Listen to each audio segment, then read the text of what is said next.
Have you ever dreamed of a country where rivers write the history, where mountains rise like old guardians, and where every road seems to lead through time?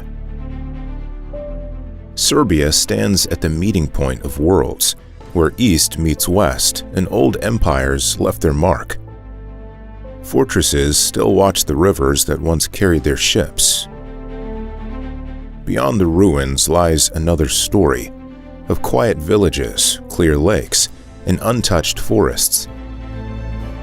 We'll travel through Serbia's landscapes of stone and water, from river fortresses to mountain lakes, discovering the country's quiet, enduring soul. In southwestern Serbia, Golia rises between the Ibar and Moravica rivers, a massif of dense forest, meadows, and scattered hamlets.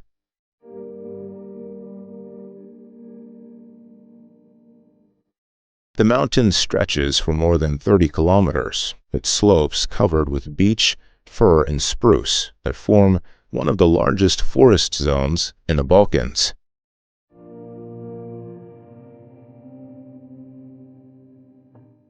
Mist often settles in the valleys, drifting through the trees before breaking into clear mountain air.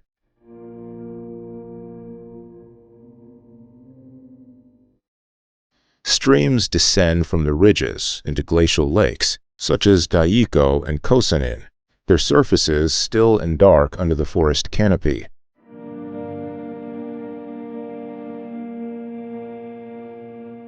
Wooden houses with steep roofs stand at the edge of clearings, surrounded by haystacks and grazing cattle.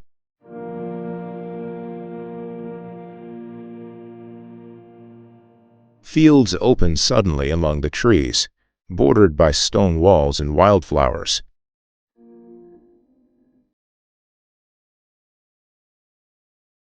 In winter, snow buries the forests, covering the roads and roofs until only the chimneys rise above the drifts.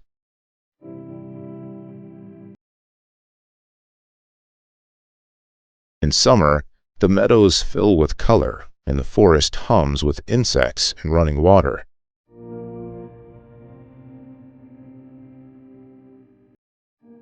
From the highest peaks, the horizon stretches across layers of mountain ranges that fade into haze.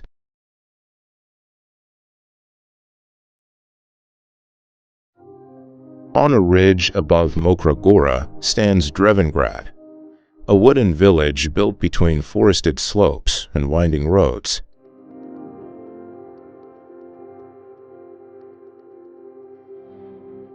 It was created by filmmaker Emir Kusturica, designed as a living set and a real settlement at the same time.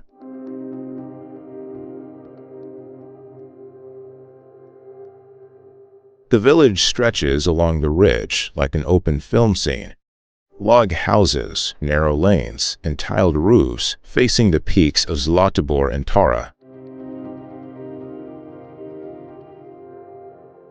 Every structure is built from pine and oak, fitted with steep roofs and small balconies that overlook the valleys. In the center stands a wooden church with a shingled spire. Beside it, a cinema, workshops, and a library. The streets bear names of artists, writers, and athletes from around the world, carved into wooden signs at each corner. Below the ridge, the Shargon 8 railway loops through tunnels and bridges, its old narrow-gauge trains still running across the mountain. Steam rises over the tracks before disappearing into forest and rock.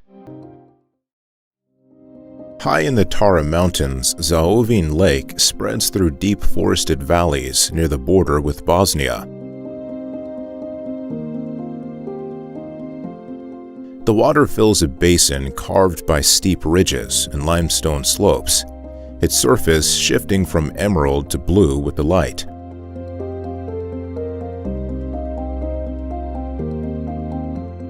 Pines and beeches grow down to the edge, their reflections merging with the still water below.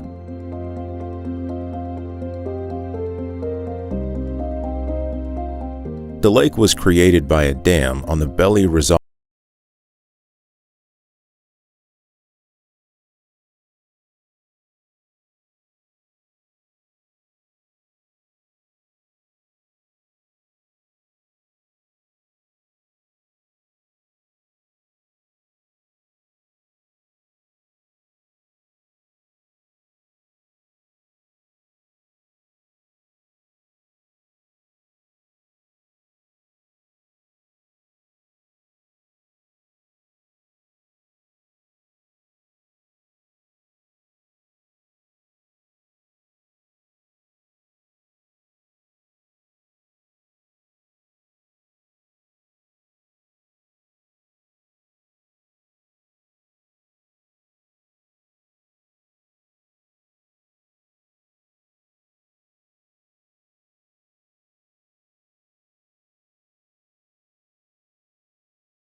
On the northern bank of the Danube lies Novi Sad, a city built between the river and the low slopes of Fruška Gora.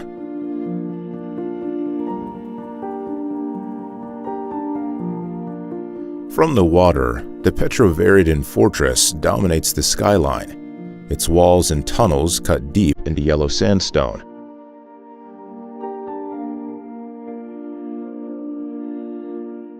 The clock tower stands above the riverbank, its hands uneven on purpose, the minute hand long, so fishermen could see it from the far shore. Across the bridge, the old city unfolds in grids of pastel buildings, courtyards, and wide squares.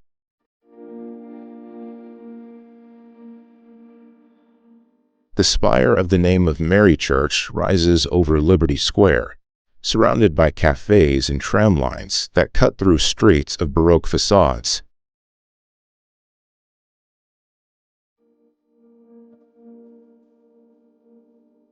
The Danube shapes the rhythm of the city.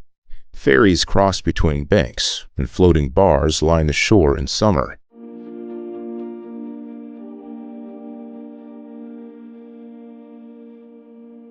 Downstream, sandbars and islands break the current, while behind them, the forested hills of Fruška Gora rise in the haze.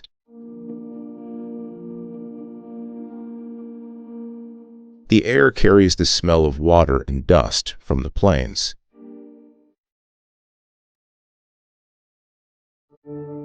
Formed by a dam on the Drina River, Peručak Lake stretches for more than 50 kilometers through a narrow mountain valley.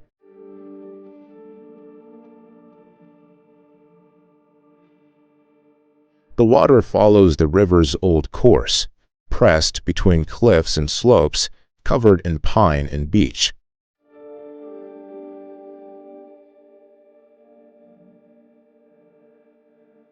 From the ridges above, the lake appears as a long green ribbon winding through forest and rock.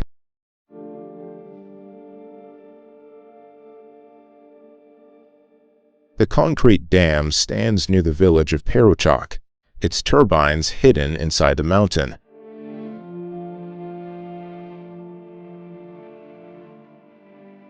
Wooden houses and small docks line the shore, and boats move slowly through the still water.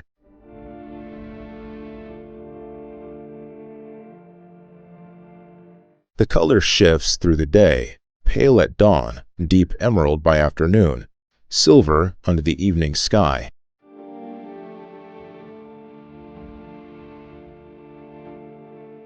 On the northern side, steep trails climb toward the viewpoints of Tara National Park.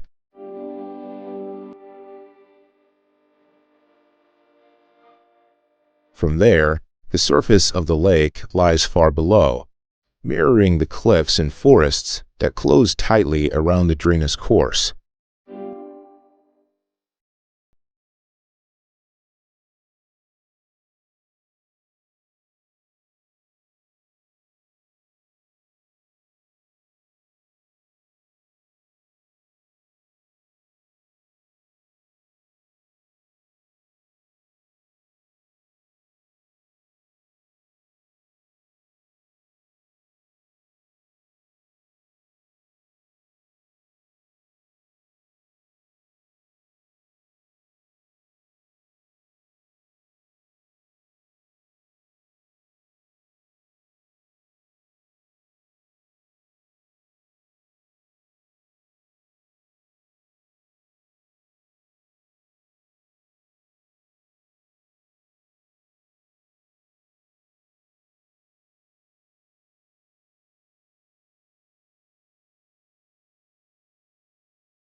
Užice stands deep in the valley of the Jetinje River, enclosed by cliffs that rise almost vertically above the roofs.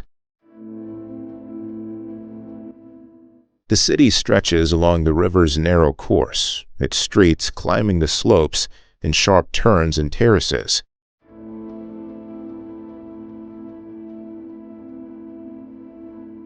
Concrete buildings and bridges press against the rock walls, while the sound of the river runs through the center day and night.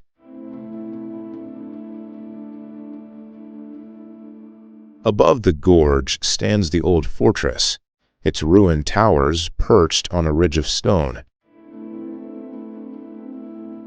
Below it, the first hydroelectric power plant in the Balkans still operates, its brick facade and turbines preserved beside the river. Factories, rail lines, and warehouses fill the lower districts, while houses climb higher toward the ridges of Zlatibor and Tara.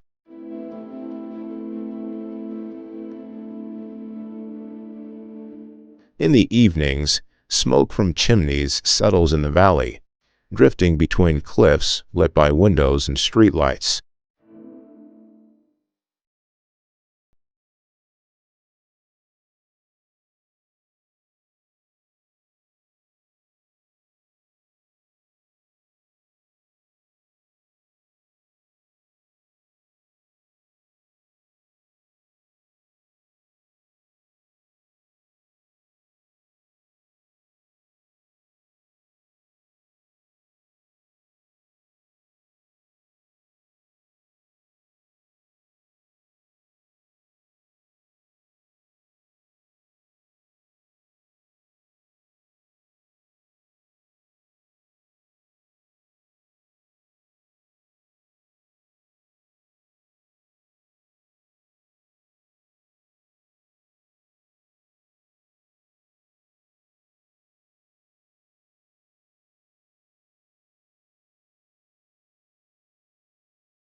On the western edge of the Serbian plain, Shabac stands along the banks of the Sava River.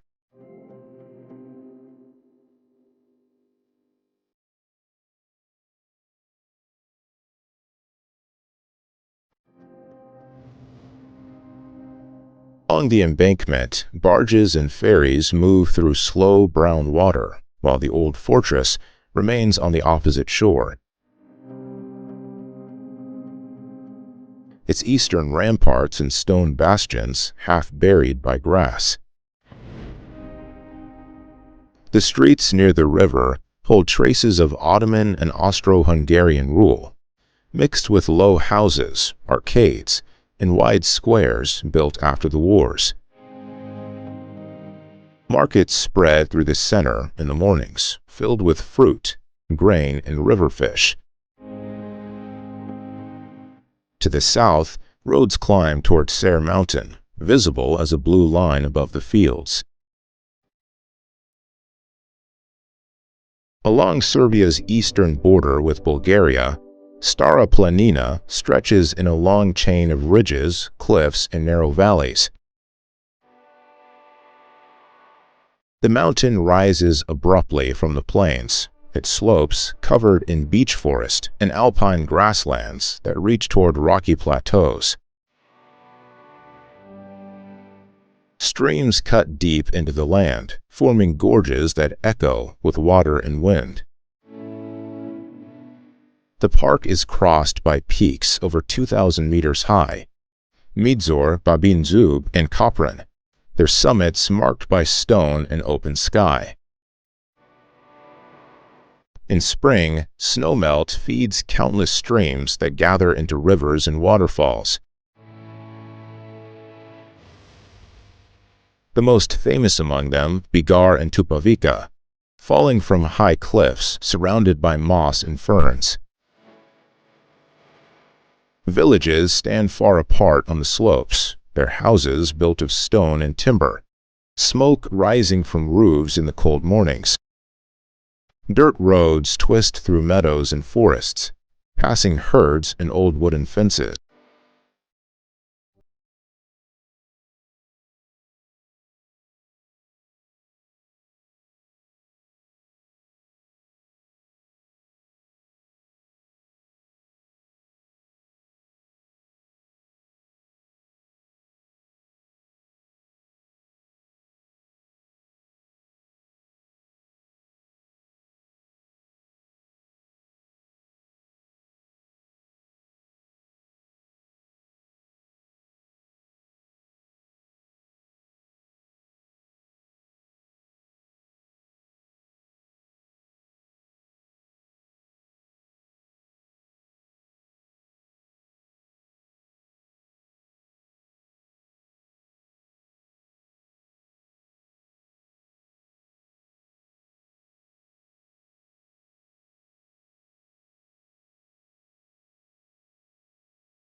In eastern Serbia, the Timok River flows north through low hills and farmland before reaching the Danube.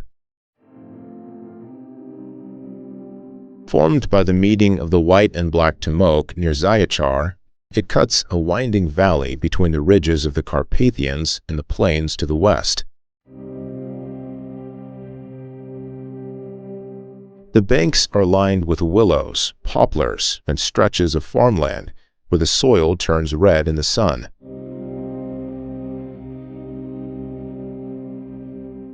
Near the border, the river forms the natural line between Serbia and Romania. Small bridges cross at narrow points, and villages stand on both sides, their houses facing the water. In spring, the current runs fast with mountain snowmelt. By summer, it moves slow and shallow through gravel beds and reeds. Downstream, the Timok joins the Danube near Negotin, disappearing into the broad, calm water that continues east toward the Iron Gates.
On the southern bank of the Danube, where the river widens into a broad plain, stands Smederevo Fortress. Built in the 15th century as the last capital of medieval Serbia, it forms a vast triangle of stone and water. Two sides meet the river, while the third faces the city, protected by towers linked with thick ramparts.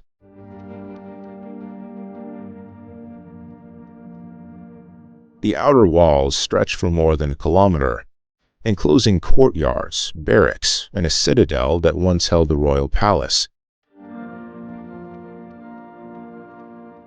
The river laps directly against the foundations, its surface reflecting the sharp lines of towers that still guard the shoreline.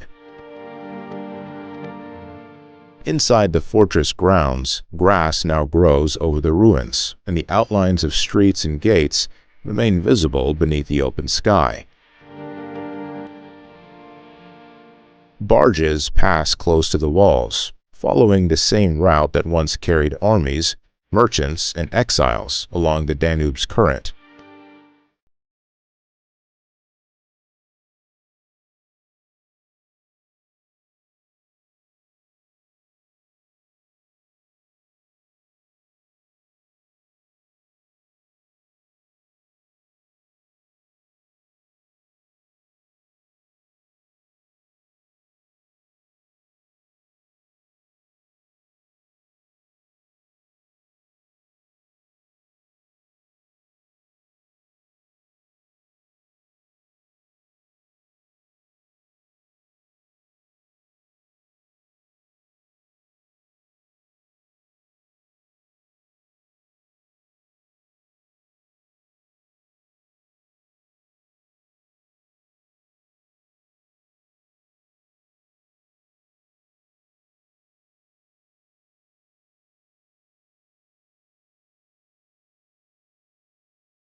The Uvak River winds through a limestone plateau in southwestern Serbia, cutting deep canyons that twist in endless loops between steep cliffs.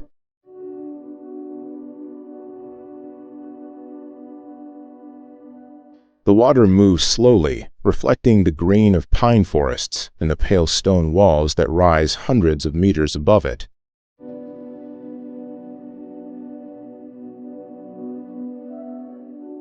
From the ridges, the river appears like a chain of silver coils, stretching across the landscape, its bends hidden by the folds of the terrain.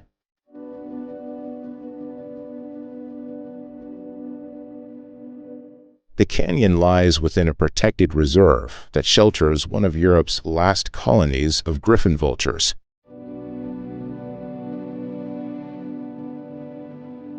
The birds circle above the cliffs, their wings catching the light as they glide on the warm air rising from the rocks.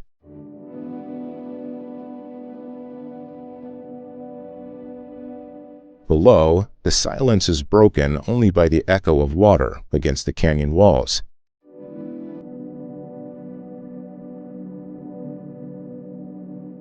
Artificial lakes formed by dams Uvako, Zlatarsko, and Rodinsko follow the river's ancient course, their surfaces still and narrow between the ridges.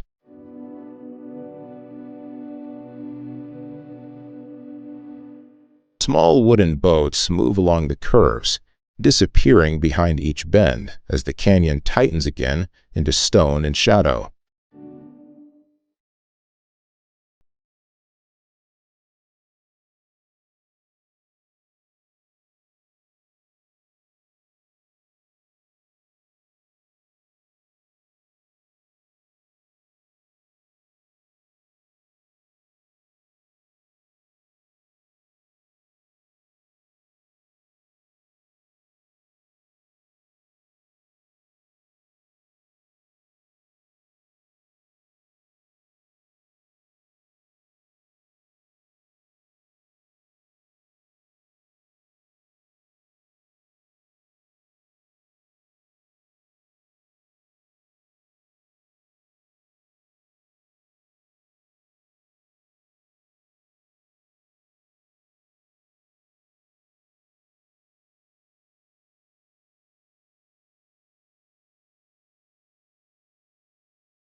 Just below the slopes of Zlatibor, Ribniko Lake lies between pine-covered ridges and open meadows. The reservoir was formed by a dam on the Tserny Rzhav River, its still surface following the natural curves of the valley.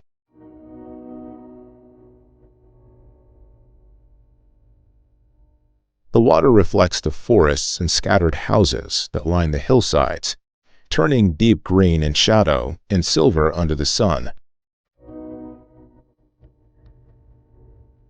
A narrow road traces the shoreline, passing wooden cottages, grazing fields, and quiet inlets where reeds move with the wind. Small boats rest on the shore, and fishermen wait along the banks in early morning mist. In winter, frost settles on the trees, and thin ice forms at the edges where streams flow into the lake.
Chachak lies in the valley of the West Morava River, enclosed by the mountains of Ovchar and Kablar.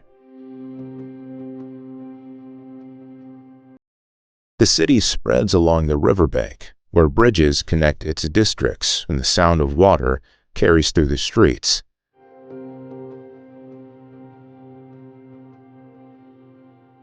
Above the western edge, cliffs rise sharply, their slopes cut by the Ovchar-Kablar Gorge, a narrow passage filled with forests and monasteries hidden among the rocks.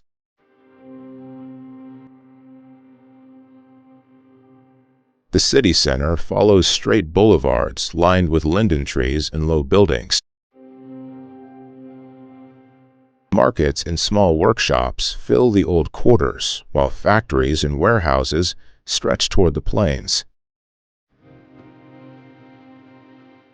Roads from here lead in every direction, north toward Kraljevo, west to Užice, and south across the mountain passes.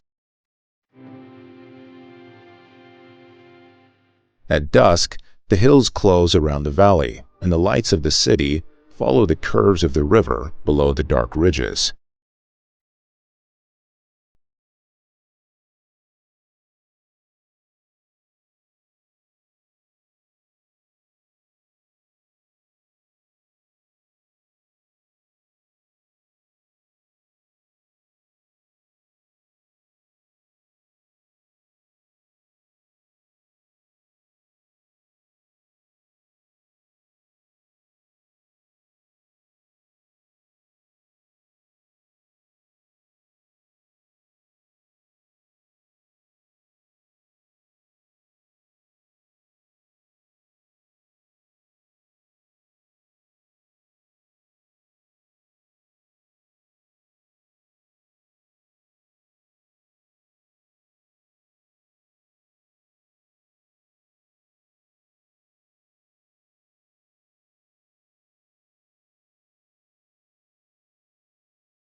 the mountains.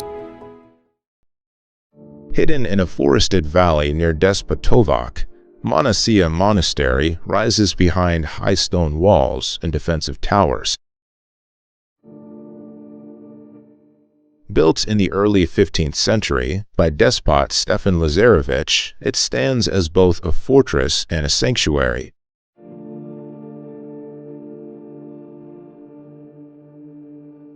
The outer walls form a rectangle of heavy limestone, strengthened by 11 towers, connected with ramparts and walkways.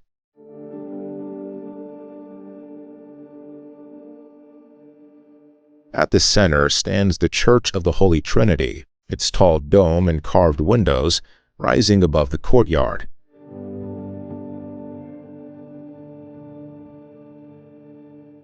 Inside, faded frescoes still cover the walls, scenes of saints, battles, and kings, painted in deep blue and gold. Beyond the gates, the sound of the Rizava River echoes from the gorge below, and the forest closes tightly around the complex. The stone towers remain watchful over the valley, the same walls that once guarded monks, soldiers, and the memory of a medieval court.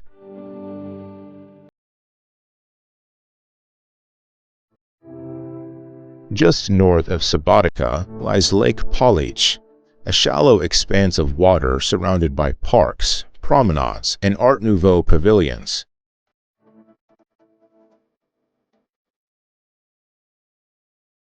The lake stretches for nearly 5 kilometers, bordered by reed beds and low trees that move with the wind.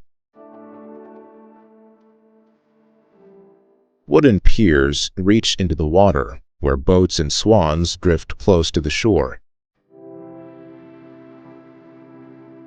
At the turn of the 20th century, Polic became a spa and summer resort.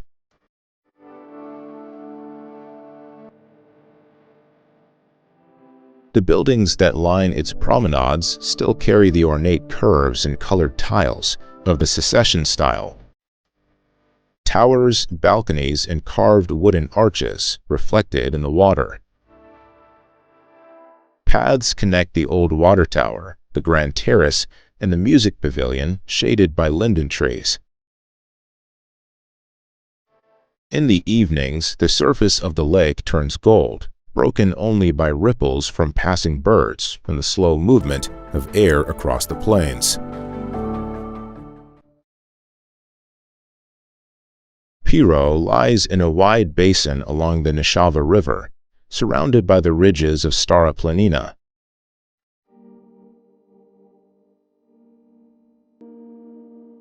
The city grew beside an old trading route that once linked the Morava Valley with Sofia and the Black Sea.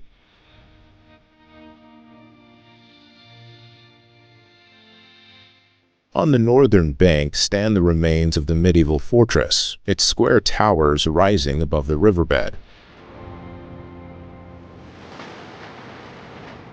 The streets of the old quarter are lined with low houses and tiled roofs, their courtyards shaded by walnut and cherry trees.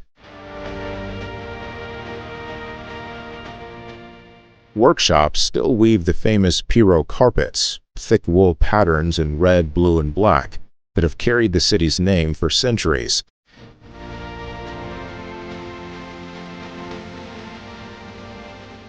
To the east, the land rises quickly into forest and rock.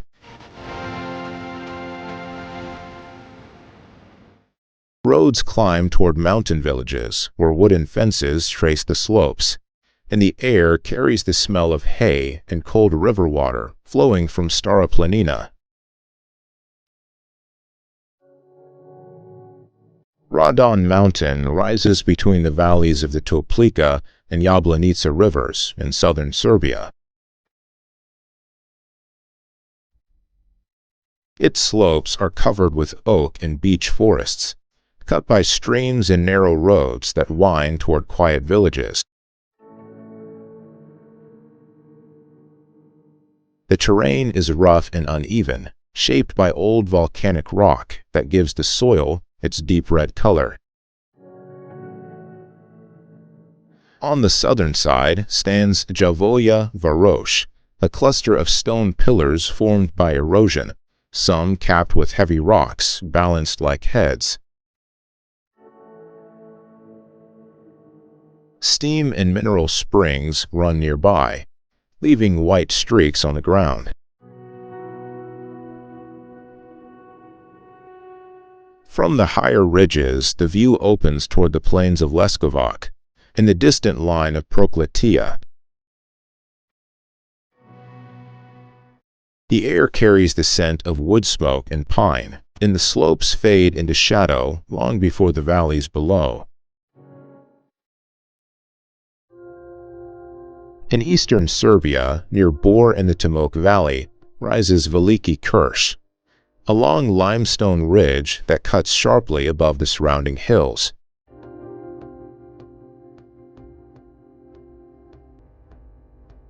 The mountain stretches for about 10 kilometers, its slopes covered in forest that thins into bare white stone near the crest. From a distance, the ridge looks serrated, each peak standing like a blade against the sky. Trails climb steeply through beech and hornbeam before breaking out onto the rocky spine. The path follows the ridge, narrow and uneven, with drops on both sides and wide views across the Timok Basin.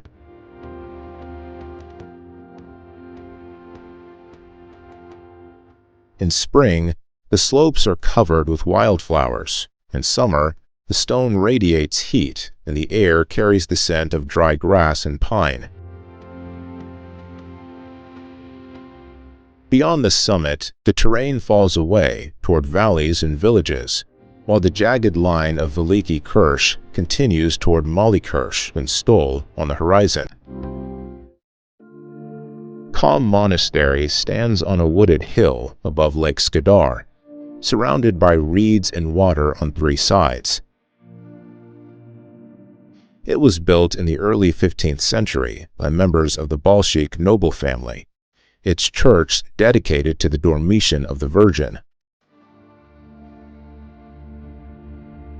The walls are made of pale stone, fitted tightly without ornament, their small windows opening toward the lake.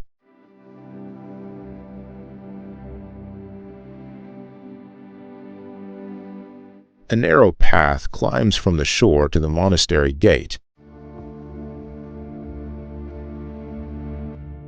Inside the courtyard, grass grows between flagstones, and the air smells of pine and damp earth. Faded frescoes still cover the interior, saints and kings painted in deep blues and ochres, lit by the thin light that filters through the dome.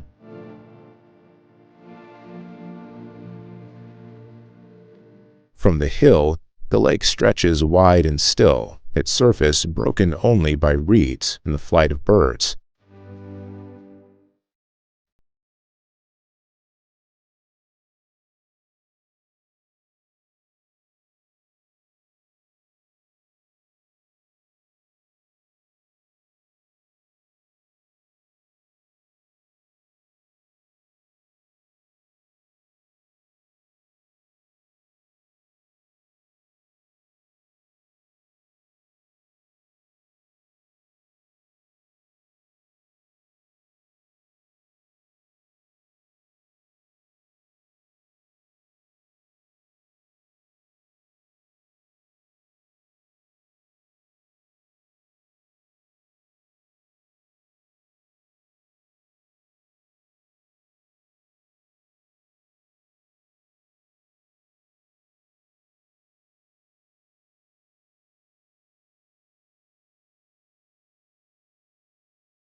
to be explored.